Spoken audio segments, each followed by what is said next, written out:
Hello everyone, welcome back to the Vedu Aura, the smart learning app.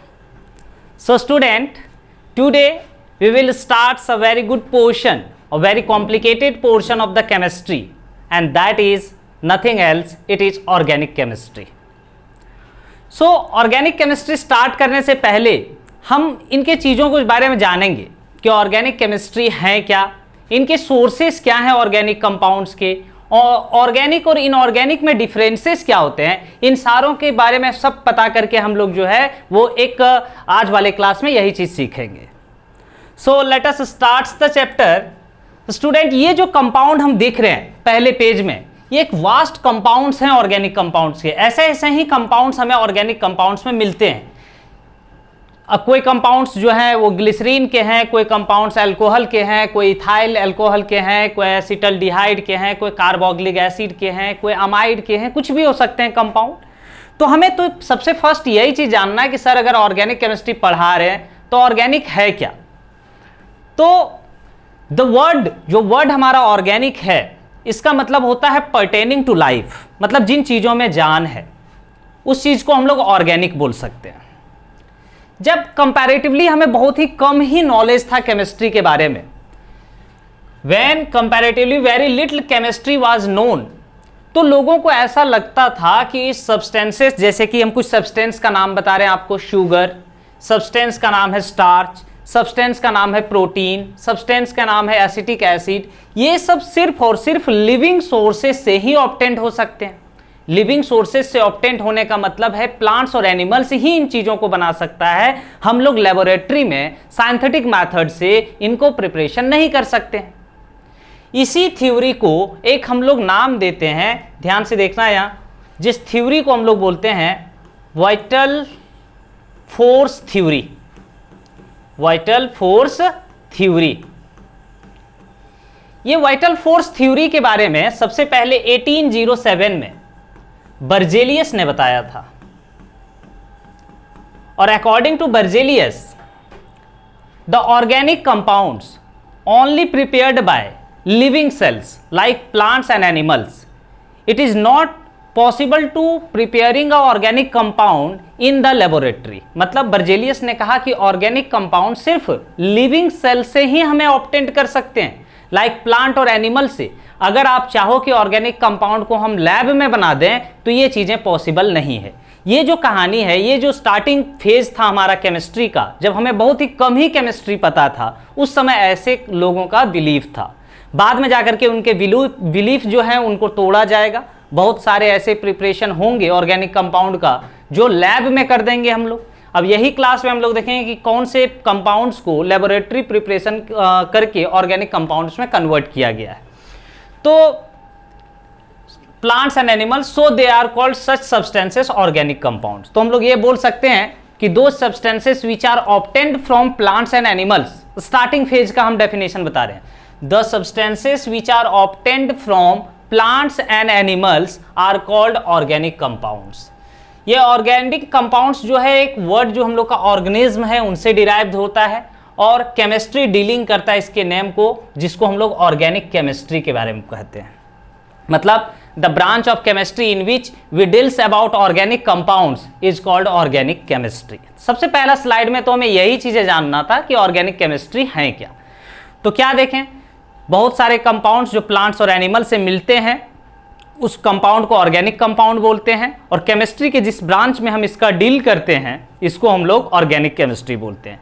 इसी चीज़ में एक हमने नाम सुना, vital force theory. Vital force theory जो है वो 1807 में किसने दिया था? बर्जेलियस ने. और बर्जेलियस ने बोला था वाइटल फोर्स थ्योरी है क्या? वाइटल फोर्स थ्योरी है कि ऑर्गेनिक कंपाउंड सिर्फ और सिर्फ प्लांट्स और एनिमल्स के थ्रू ही मिल सकता है. इन्हें हम लोग लैब में साइंटिफिक मेथड से प्रिपरेशन नहीं कर सकते हैं. और इसी प्रोसेस को, इसी थ्योरी को हम लोग वाइटल फोर्स थ्योरी कहते हैं, जो 1807 में बर्जेलियस ने दिया था.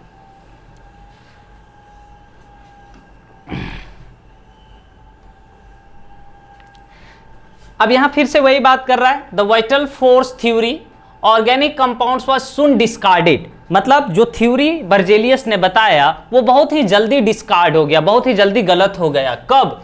जब 1828 में नाम जो बता रहे हैं हम सुनना है। 1828 एक जर्मन साइंटिस्ट थे जिनका नाम था फ्रेडरिच ओहलर। फ्रेडरिच ओहलर 1828 में जर्मन साइंटिस्ट फ्रेडरिच ओहलर ने फर्स्ट टाइम एक ऑर्गेनिक कंपाउंड का प्रिपरेशन कर दिया लेबोरेटरी प्रोसेस से, और वो कंपाउंड का नाम था यूरिया। तो आप ऐसे भी चीजों को याद रख सकते हैं कि यूरिया पहला वो ऑर्गेनिक कंपाउंड था जिन्हें लैब में सैनिटाइज किया गया था, लैब में प्रिपेयर किया गया था। और किसने किया था? तो फ्रेडरिच ओहलर। कौन थे ये? एक जर्मन साइंटिस्ट थे जिन्होंने 1828 में वाइटल फोर्स थ्योरी को डिस्कार्ड कर दिया, गलत कर दिया। क्योंकि वाइटल फोर्स थ्योरी तो हमें यही बता रहा था कि आप ऑर्गेनिक कंपाउंड को लैब में प्रिपेयर कर ही नहीं सकते हो, वो प्लांट और एनिमल्स के थ्रू ही ऑब्टेंट होंगे। लेकिन फ्रेडरिच ओहलर ने एक कंपाउंड लिया NH4CNO, इसका नाम है अमोनियम साइनेट। अमोनियम साइनेट। इस अमोनियम साइनेट को हीट किया गया और आफ्टर हीटिंग इनके मॉलिक्यूल्स आपस में अरेंज हुए। कैसे अरेंज हुए? C के साथ O आया, उसके बाद N और N 2N बने और H4 बना। इसी चीज को CO NH2 का हमने होल ट्वाइस लिख दिया और इसी को बोलते हैं एमीन अमाइड। क्या नाम है इसका? Amine amide. और इसी अमीन अमाइड को हम लोग कॉमन लैंग्वेज में अभी के टाइम में यूरिया के नाम से जानते हैं। यूरिया एक यूरिया फर्टिलाइजर से हमें पता है, इनका एग्रीकल्चर के पॉइंट ऑफ व्यू से बहुत ज़्यादा इंपॉर्टेंस भी है यूरिया का। यूरिया का नाम एमीन अमाइड भी है, फॉर्मूला NH2CONH2 होता है। फ्रेडरिच ओहलर ने तैयार किया, पहला ऑर्गेनिक कंपाउंड है जिन्हें लैब में प्रिपेयर किया गया। ये जिससे तैयार हुआ उसका नाम अमोनियम साइनेट था। इससे क्या हुआ? वाइटल फोर्स थ्योरी गलत हो गया। इतने सारे चीजें आपको एक अमाइड का नाम या अमीन अमाइड जिसको आप यूरिया कहते हो ये सुनकर आना चाहिए। यूरिया का प्रिपरेशन कब हुआ? 1828 में। किसने किया? फ्रेडरिच ओहलर ने किया। क्यों किया? क्योंकि जो वाइटल फोर्स थ्योरी था वो उनके अनुसार कि सिर्फ ऑर्गेनिक कंपाउंड्स हमारे नेचुरली अकर हो सकते हैं, लैब में प्रिपेयर नहीं हो सकता, उनके थ्योरी को डिस्कार्ड किया गया। किसने किया? फ्रेडरिच ओहलर ने किया। कौन थे फ्रेडरिच ओहलर? जर्मन साइंटिस्ट थे। कब हुआ? 1828 में हुआ। तो इतने चीजें आपको याद रखना है अगर आपके दिमाग में सिर्फ यूरिया आ जाए तो। यूरिया पहला ऑर्गेनिक कंपाउंड है जिन्हें लैब में सैनिटाइज किया गया, पहली बार बनाया गया। तो यहां से आप देखो, अब बहुत सारे साइंटिस्ट आएंगे और वाइटल फोर्स थ्योरी जो बर्जेलियस का था उसको बारी बारी से गलत करते चले जाएंगे और बोलेंगे कि नहीं सर आप गलत है। क्यों गलत है? क्योंकि ऑर्गेनिक कंपाउंड्स भी ऐसे होते हैं जिन्हें हम लैब में प्रिपेयर कर सकते हैं। पहली बार तो प्रूव करके फ्रेडरिच ओहलर ने दिखा दिया। इसके बाद दूसरे साइंटिस्ट भी आते हैं। ये जो आप पिक्चर में देख रहे हो ये कोल्बे है। कोल्बे ने 1845 में, जहां हमारे फ्रेडरिच ओहलर ने 1828 में एक कंपाउंड बनाया था, कोल्बे ने 1845 में एसिटिक एसिड का प्रिपरेशन कर दिया। और वो भी एसिटिक एसिड का प्रिपरेशन जो है वो हम लोग कहां से कर दिया? वो लेबोरेटरी प्रिपरेशन कर दिया। ऐसे में अगर आपसे पूछा एसिटिक एसिड के सोर्सेस क्या है तो आप क्या बोलते हो? एसिटिक एसिड आपको सिरका में मिल जाते हैं, विनेगर में मिल जाते हैं, जिन्हें आप विनेगर भी बोलते हो। इथेनोइक एसिड भी इसी का नाम है। तो लेकिन वो तो नेचुरली अकरिंग है ना, सिरका हमें मिल रहा है, हमें विनेगर मिल रहा है, ये तो नेचुरल चीजें हैं, नेचुरली अकरिंग है। लेकिन इन्हें फर्स्ट टाइम लैब में सैनिटाइज किया गया और वो कौन थे? कोल्बे थे। मतलब एक चीज दिमाग में फिर से आ रहा है कि फिर से वाइटल फोर्स थ्योरी गलत होने वाला है। जो बर्जेलियस ने दावा किया था, जो प्रूव्ड करने की कोशिश कर रहा था दुनिया के सामने, वो फिर से गलत होने वाले हैं। तो एसिटिक एसिड का प्रिपरेशन, अब एक बार अगर हम फॉर्मूला एसिटिक एसिड का लिख दें CH3COOH, ये फॉर्मूला है एसिटिक एसिड का, जिसको इथेनोइक एसिड भी बोलते हैं। अब ये इथेनोइक एसिड कहाँ मिल जाएंगे? ये विनेगर में मिलता है, विनेगर। इनका प्रिपरेशन जो किया था लेबोरेटरी प्रिपरेशन, उनका नाम था कोल्बे ने क्या किया कि इसके जो कॉन्स्टिट्यूएंट्स पार्टिकल हैं, कॉन्स्टिट्यूएंट्स पार्टिकल्स मतलब कॉन्स्टिट्यूएंट्स वाले कार्बन, हाइड्रोजन और ऑक्सीजन, तीन ही चीजें हैं हमारे इथेनोइक एसिड में, कार्बन, हाइड्रोजन और ऑक्सीजन। इन तीनों को मिल करके, कार्बन, हाइड्रोजन और ऑक्सीजन को लेकर के लैब में सैनिटाइज करके उन्होंने एसिटिक एसिड का फॉर्मेशन कर दिया, वाइटल फोर्स थ्योरी को फिर से गलत कर दिया। एक और साइंटिस्ट इनके बाद आते हैं। पहला तो हमारे ओहलर आ गए थे जिन्होंने यूरिया बना दिया, दूसरे कॉल्बे आ गए जिन्होंने हमारा इथेनोइक एसिड बना दिया, तीसरे एक और साइंटिस्ट है बहुत ही फेमस हैं बर्थिलोट। बर्थिलोट ने 1856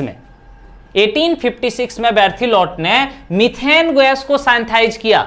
मीथेन CH4 जिन्हें आप मार्स गैस बोलते हो, मार्स गैस बोलो, बायोगैस बोलो, मीथेन गैस बोलो, first member of alkane group बोल दो, first member of saturated compound बोल दो, सब कुछ यही है। तो साइंथाइज किया बर्थिलोट ने 1856 में पहला ऑर्गेनिक कंपाउंड उन्होंने भी, तीसरा जिन्हें लैब में हम लोग प्रिपेयर कर रहे थे। और जो पहले के लोगों का ओल्ड कॉन्सेप्ट था ऑर्गेनिक केमिस्ट्री के बारे में ना, उनको गलत कर दिया। बोला कि जरूरी नहीं है ऑर्गेनिक कंपाउंड हमारे सिर्फ और सिर्फ नेचुरल ही मिले, इसको हम साइंथाइज भी कर सकते हैं, इन्हें हम लैब में प्रिपरेशन भी कर सकते हैं। और इस तरह से वाइटल फोर्स थ्योरी जो थे वो धीरे धीरे डिस्कार्ड होते गए और कहानी खत्म हो गया, क्योंकि अब हमारे पास ऑर्गेनिक केमिस्ट्री का एक नया डेफिनेशन तैयार होता है। ऑर्गेनिक कंपाउंड वो कंपाउंड है जिसमें कार्बन की क्वांटिटी जरूरी है, मतलब कार्बन प्रेजेंट हो। आप कुछ भी हम लिखें, यहां हम इथेनोइक एसिड लिखें, यहां हम मार्स गैस लिखें, इसके पहले हम यूरिया लिखें, यूरिया लिखे थे NH2CONH2। आप एक चीज देखो कि हर कंपाउंड में एक चीज कॉमन है और वो है कार्बन। मतलब वैसे कंपाउंड जिसमें कार्बन के क्वांटिटी कंपलसरी हो, उस कंपाउंड को हम ऑर्गेनिक कंपाउंड बोल सकते हैं। अब ऐसा नहीं है कि कार्बन जिसमें है वो सारे ऑर्गेनिक है, इसके और कुछ क्राइटेरिया हैं जो हम लोग चैप्टर में हम लोग बात कर लेंगे, लेकिन पहला कॉन्सेप्ट तो दिमाग में यही जाना चाहिए। अब वो कॉन्सेप्ट वाइटल फोर्स थ्योरी वाला नहीं आना चाहिए, अब कॉन्सेप्ट आना चाहिए कि ऑर्गेनिक कंपाउंड तो वो कंपाउंड होते हैं जिसमें कार्बन का प्रेजेंस कंपलसरी होता है। ठीक है, इसके बाद क्या है? Organic chemistry is defined as the study of carbon compound. अब हम लोग ये जानना है कि ये ऑर्गेनिक कंपाउंड की सोर्सेस क्या है, ऑर्गेनिक कंपाउंड आपको मिलेंगे कहां से। तो ऑर्गेनिक कंपाउंड्स का पहला सोर्स है प्लांट। प्लांट पहले सोर्स है ऑर्गेनिक कंपाउंड का। क्यों? क्योंकि प्लांट से हमें मिलेगा शुगर, प्लांट से मिलेगा स्टार्च, प्लांट से मिलेंगे सेल्यूलोज और बहुत सारे ड्रग्स। यहां मेडिसिन वगैरह का बात किया जा रहा है, तो बहुत सारे compound like sugar, starch, cellulose as well as बहुत सारे drugs are obtained from plants. तो इन सब चीजों से अगर हमें ऑर्गेनिक कंपाउंड, ये शुगर क्या है ऑर्गेनिक कंपाउंड है, स्टार्च क्या है ऑर्गेनिक है, सेल्यूलोज क्या है ऑर्गेनिक है, ये ड्रग्स वगैरह क्या है ऑर्गेनिक है। तो ये सारे ऑर्गेनिक कंपाउंड कोई ना कोई सोर्स से मिल रहे हैं। कौन से सोर्स से मिल रहे हैं? प्लांट से। इसलिए हम बोल सकते हैं कि प्लांट्स जो है वो ऑर्गेनिक कंपाउंड का एक सोर्स है। ठीक है, plants is the source of organic compounds through which we can obtain glucose, sugar, starch and many types of several types of drugs. Animals, दूसरे बात रहे एनिमल्स। प्लांट अगर हमारे सोर्स हैं ऑर्गेनिक कंपाउंड्स के, तो एनिमल्स भी बहुत ही अच्छे सोर्स हैं हमारे ऑर्गेनिक कंपाउंड के। क्यों? क्योंकि एनिमल से हमें मिलता है यूरिया, एनिमल से हमें मिलता है प्रोटीन, एनिमल से हमें मिलता है फैट्स, और इन सब चीजें जो है वो एनिमल्स के थ्रू ही मिलते हैं। इसलिए हम लोग बोल सकते हैं कि animal is also the source of organic compound. Plant भी सोर्स हैं, एनिमल भी सोर्स है। मतलब सोर्स कहने का मतलब क्या है कि ऑर्गेनिक कंपाउंड हम कहां से मिल सकता है। तो पहला तो प्लांट से मिल सकता है, दूसरा हमें एनिमल से मिल सकते हैं। यहां तक तो बात हम वाइटल फोर्स थ्योरी के ही कर रहे हैं। अब कुछ नई चीजें करते हैं, जैसे कोल का अगर आप डिस्ट्रक्टिव डिस्टिलेशन करवाते हो, क्या होते हैं destructive distillation? Destructive distillation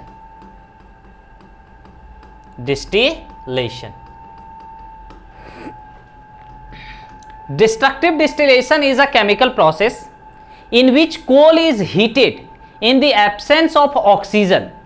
After that it converted into coke, coal tar and coal gas. This process is called destructive distillation. अगर आप कोल को ऑक्सीजन के एब्सेंस में सिर्फ हीट करते हो, बहुत सारा हीट देते हैं, टेम्परेचर देते हैं इसको, और ऑक्सीजन का क्वांटिटी तक नहीं पहुंचने देते हैं, तो आफ्टर दैट हमें 3 टाइप के सब्सटेंसेस मिलते हैं। सॉलिड भी मिलता है, लिक्विड भी मिलता है और गैसियस भी मिलते हैं। तो जो सॉलिड में सब्सटेंस मिलता है उन्हें हम लोग कोक बोलते हैं, जो लिक्विड में मिलते हैं उन्हें हम लोग कोल टार बोलते हैं, और जो हमें गैस में मिलते हैं, गैसियस स्टेट में मिलता है, उन्हें हम लोग कोल गैस बोलते हैं। तो ये जो कोल टार और कोल गैस हैं, इन्हीं चीज को हम लोग क्या बोलते हैं, डिस्ट्रक्टिव डिस्टिलेशन। किसका डिस्ट्रक्टिव डिस्टिलेशन? कोल का। कोल का अगर डिस्ट्रक्टिव डिस्टिलेशन किया जाए तो हमें जो प्रोडक्ट मिलते हैं वो कौन कौन सा होता है? कोक होता है, कोल टार होता है और कोल गैस होते हैं।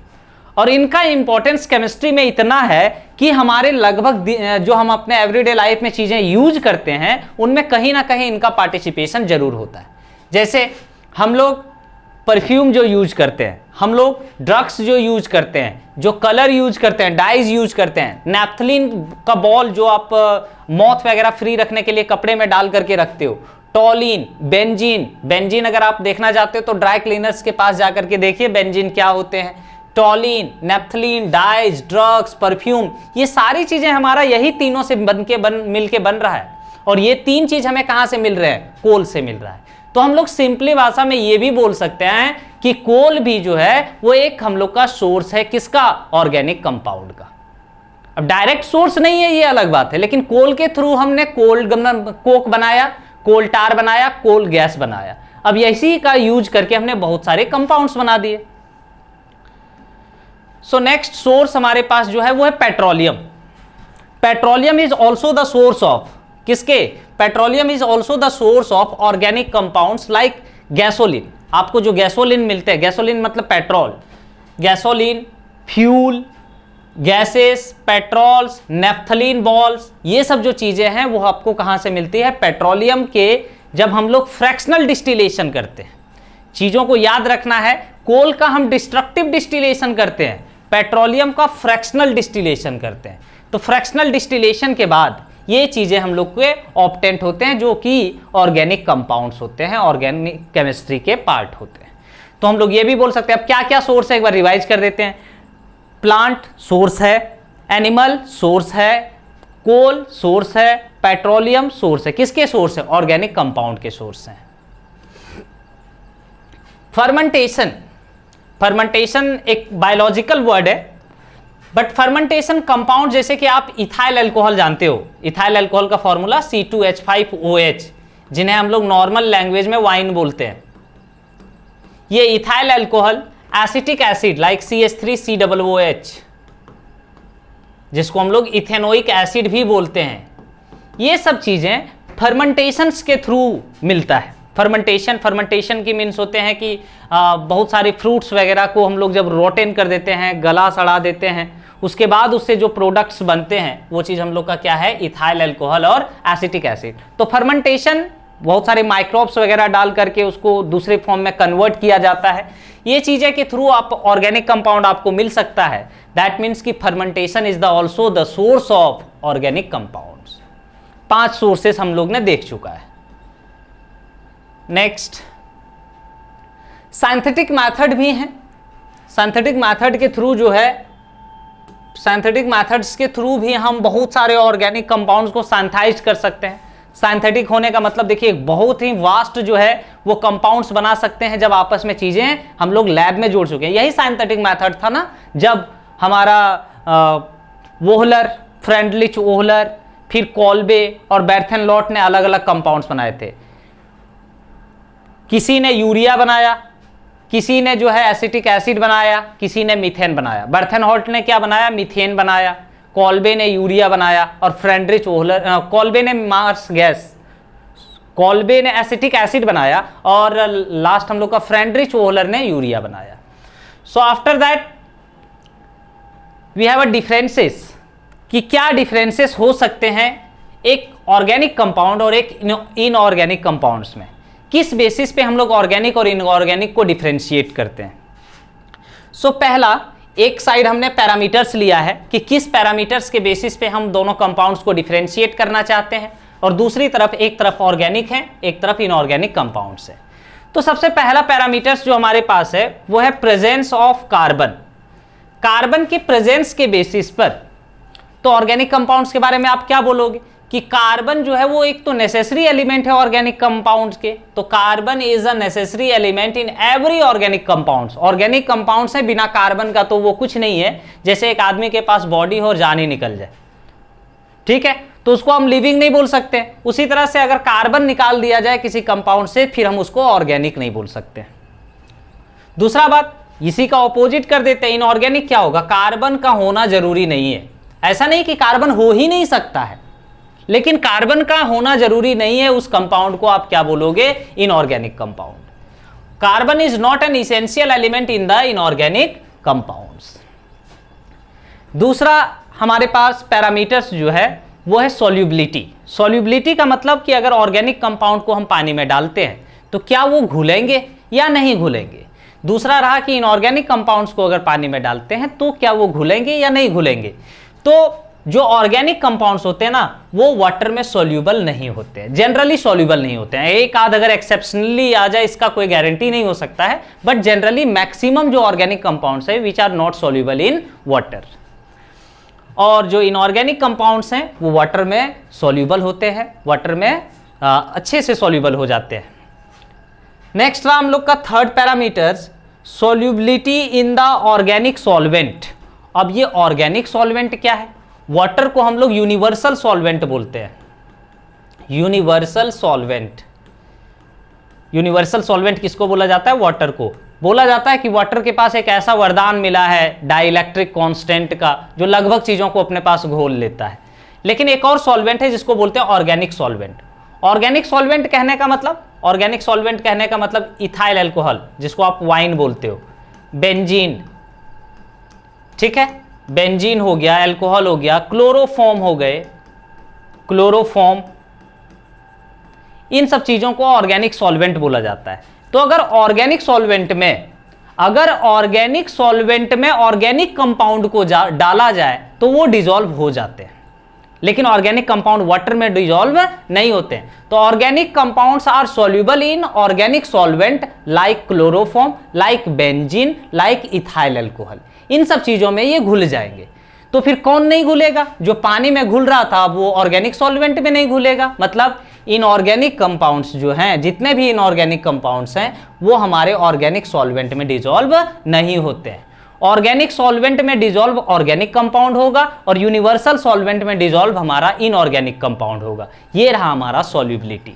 नेक्स्ट है हम लोग का मेल्टिंग और बॉइलिंग पॉइंट। तो मेल्टिंग और बॉइलिंग पॉइंट पर जाने से पहले हमें तो ये चीजें पता करना है कि ये कंपाउंड्स बने कैसे होंगे। तो जो ऑर्गेनिक कंपाउंड्स होते हैं, इसमें इलेक्ट्रॉन का शेयरिंग होता है। शेयरिंग मतलब म्यूचुअल शेयरिंग होता है, उसके बाद जो बॉन्डिंग बनता है उसको हम लोग कोवेलेंट बॉन्ड बोलते हैं। और जो हमारा इनऑर्गेनिक कंपाउंड्स होता है, इसमें इलेक्ट्रॉन्स का ट्रांसफर होता है, और इलेक्ट्रॉन्स का जब ट्रांसफर होता है उस कंपाउंड को हम लोग इलेक्ट्रोवेलेंट या आयोनिक कंपाउंड्स बोलते हैं। तो जब जो चीजें हमारा ट्रांसफर होकर के बना होगा उसमें दो अपोजिट चार्जेज होंगे, वहां फोर्स ज्यादा लग रहा होगा, एक दूसरे को बहुत ही स्ट्रांगली पकड़ करके रखा होगा, जिन्हें तोड़ना बहुत मुश्किल होगा। दैट मीन्स उसका मेल्टिंग और बॉइलिंग पॉइंट हाई हो जाएंगे। वही बात रहा जो हमारा शेयर करके बनाया है, उसमें जस्ट शेयरिंग किए हैं तो उनके बीच फोर्स ऑफ अट्रैक्शन कमजोर है, थोड़ा सा हीट या थोड़ा ज्यादा हीट देने पर वो ब्रेक कर जाएंगे। इसका मतलब उसका मेल्टिंग और बॉइलिंग पॉइंट कम है। तो जो ऑर्गेनिक कंपाउंड्स होते हैं उसके मेल्टिंग और बॉइलिंग पॉइंट लो होते हैं, जबकि जो हमारे इनऑर्गेनिक कंपाउंड्स होते हैं उसके मेल्टिंग और बॉइलिंग पॉइंट हाई होते हैं। ये चार अलग अलग पैरामीटर्स के थ्रू हम ऑर्गेनिक और इनऑर्गेनिक को डिफरेंशिएट करने का कोशिश की है। नेक्स्ट और बहुत सारे पैरामीटर्स हैं, लाइक कंबस्टिबिलिटी। कंबस्टिबिलिटी मतलब they can starts burning when it comes with contact of oxygen. जब ऑक्सीजन के साथ कॉन्टैक्ट हो रही है आसानी से जलना स्टार्ट कर दे, इसको क्या बोलते हैं, कंबस्टिबिलिटी। तो जो भी ऑर्गेनिक कंपाउंड्स होते हैं ना, वो बहुत ही इन्फ्लामेबल होते हैं। इन्फ्लामेबल मतलब अगर आप ऑक्सीजन प्रोवाइड करते हो इसको तो ये जलना आसानी से शुरू कर देते हैं, और they can easily catch fire. लेकिन जो इनऑर्गेनिक कंपाउंड्स होते हैं वो हमारे आसानी से बर्न नहीं करते हैं। दूसरा रहा बॉन्डिंग। बॉन्डिंग के बारे में हम ऑलरेडी बात कर चुके हैं कि जो ऑर्गेनिक कंपाउंड्स होते हैं उसमें कोवेलेंट बॉन्ड बनता है। कोवेलेंट मतलब कि शेयरिंग ऑफ इलेक्ट्रॉन्स के थ्रू बॉन्डिंग बन रहे हैं, शेयरिंग ऑफ इलेक्ट्रॉन्स के थ्रू बॉन्डिंग बन रहे हैं। और इसमें most of them are ionic, that means कि इसमें ट्रांसफर ऑफ इलेक्ट्रॉन्स के कारण बन रहे हैं। ट्रांसफर ऑफ इलेक्ट्रॉन्स के कारण जो बॉन्डिंग बनता है वो बॉन्डिंग क्या कहलाता है, ट्रांसफर के कारण जो बन रहे हैं वो हमारे आयोनिक बॉन्ड या इलेक्ट्रोवैलेंट बॉन्ड कहलाते हैं। शेयरिंग के कारण जो बनता है वो कोवेलेंट बॉन्ड या मॉलिक्यूलर बॉन्ड कहलाता है। तो जो मॉलिक्यूलर बॉन्ड या कोवेलेंट बॉन्ड है वो किसमें बनते हैं, वो बनता है हम लोग का ऑर्गेनिक कंपाउंड में, और जो आयोनिक बॉन्ड है वो किसमें बनते हैं, इनऑर्गेनिक कंपाउंड्स में। नेक्स्ट पॉइंट है हमारे पास कंडक्टिविटी। क्या इलेक्ट्रिसिटी कंडक्ट करेगा? अब देखिए, जो चीजें पानी में डिसॉल्व नहीं हो सकता है वो एक अच्छा इलेक्ट्रोलाइट कैसे होगा, और जब इलेक्ट्रोलाइट नहीं होगा तो उसको हम अच्छा कंडक्टर, उसका कंडक्टिविटी बेटर कैसे हो सकता है।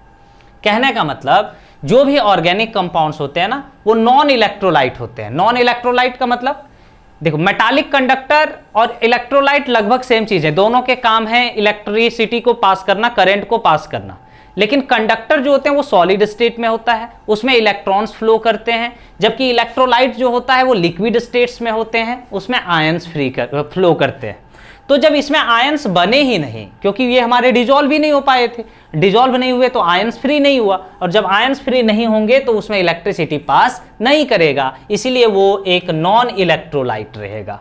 नेक्स्ट, हम लोग का जो इनऑर्गेनिक कंपाउंड्स हैं ये दो डिफरेंट चार्जेस के बने होंगे, क्योंकि इसके बीच में आयोनिक बॉन्ड है।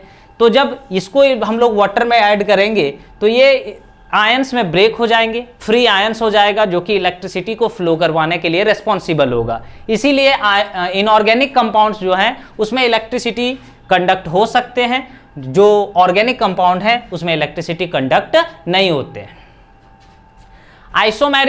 आइसोमेरिज्म को वैसे तो हमें चैप्टर में डिटेल में बात करना है, बट आइसोमेरिज्म एक ऐसा फेनोमेना होता है ऑर्गेनिक केमिस्ट्री में जिसके सेम मॉलिक्यूलर फॉर्मूला हो, लेकिन उसके स्ट्रक्चरल फॉर्मूला या फिजिकल और केमिकल प्रॉपर्टीज अलग अलग हो जाते हैं। ये चीजें डिटेल में बात करना है।